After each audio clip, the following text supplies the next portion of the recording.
Chapter 1. The beginning. I've always believed that love is something rare and precious. Something that not everyone finds, only those lucky enough to have. When I met Russell, I was sure, this is my man. We met at a friend's party. He wasn't the loudest or the brightest in the room, but he was the one who noticed me. His gaze was warm, his voice calm. "Can I sit next to you?" he asked. It was the most ordinary question, but he sounded as if his whole life depended on the answer. That evening marked the beginning of our story. We walked in the park, went to the lake, argued about books and movies, dreamed about the future. A few months later, he proposed. I said yes, and it felt like life had begun anew. Our wedding was like something out of a movie. A white dress, friends laughing, parents shedding tears of joy. Everyone kept saying, "You were made for each other." And I believed it with all my heart. Chapter 2. The first cracks after the wedding, everything was like a fairy tale. But fairy tales always end where real life begins. We rented a small apartment. I brought home flowers, he bought coffee in the mornings, and we had movie nights. But gradually, these little habits began to irritate me. I was tired after work and got angry if I saw unwashed dishes. He got irritated if I reminded him about bills. The arguments became more frequent. "You don't listen to me," I said. "And you find fault with every little thing," he replied. We began to talk less and less. He stayed late at work. I sat at home, listening to the ticking of the clock, and felt a wall growing between us. Chapter 3. The other woman. I noticed her by chance. A message popped up on his phone. "Thanks for the evening." I asked, "Who is that?" "A colleague," he answered too quickly. Doubts settled in me. I started looking for signs. He became more attentive to his appearance, checking his phone more often, going into another room to answer calls. One evening, he said he was late at work. But I knew his department closed at 7. That day, I couldn't stand it any longer and drove to his office. His car wasn't there. I called again and again until he answered. "I'm busy, talk later," he said. And the sound of the office was not the hum of the office, but the quiet background of a cafe. I felt the ground fall from under my feet. Chapter 4. Exposure. A few days later, I found proof. I accidentally saw photos on his laptop, him and her, at a bar, smiling, holding hands. I was waiting for him that evening, and when he came in, I asked him point blank, "Are you cheating on me?" He was silent. For a long time.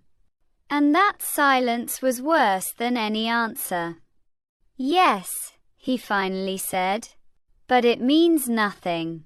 These words cut me to the heart. For him, means nothing. But for me, it's the end of the world. Chapter 5. Pain and emptiness. In the following days, I felt only pain. I couldn't eat. I couldn't sleep. I heard his confession in my head over and over again. My friends said, "Leave him." My mother cried and whispered, "You deserve more." And I sat in the empty apartment, looking at our photos on the wall.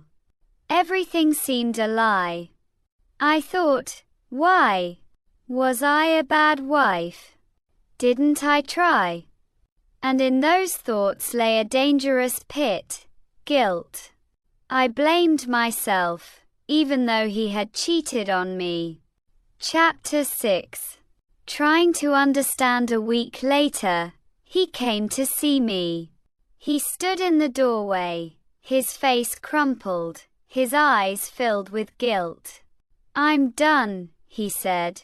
"I only want you." I wanted to throw him out. Scream. Throw something heavy at him. But instead, I remained silent. We sat and talked all night. He admitted he felt forgotten, that he was looking for attention. I listened and understood. Yes, there were problems in our marriage. But still, change. Two forces warred within me. The first screamed, "Run." The second whispered, "Try to forgive." Chapter 7. Family therapy. We decided to see a psychologist. I didn't believe it would help, but I agreed. At the first session, I cried. He sat with his eyes downcast. The psychologist listened and asked questions. What do you want to keep? What's more important to you? Pain or love? It was excruciating. I recalled every detail of his betrayal. But gradually, I began to see other things. Our mistakes before the betrayal, our estrangement, our unspoken words. He tried. He texted me during the day so I knew where he was. He left his phone in plain sight.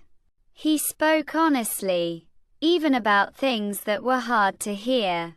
Trust isn't restored instantly. It's built anew, brick by brick. Chapter 8. A new life. A year has passed. I can't say I've forgotten. The scars remain.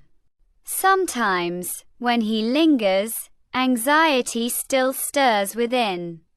But our marriage has changed. We talk more. We laugh again. We make plans again. I look at him and think, we've been through hell and survived. The betrayal destroyed our old life. But from those fragments, we built a new one.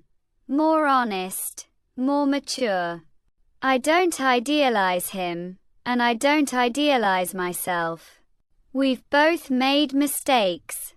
But now we know, love isn't just joy. It's also work.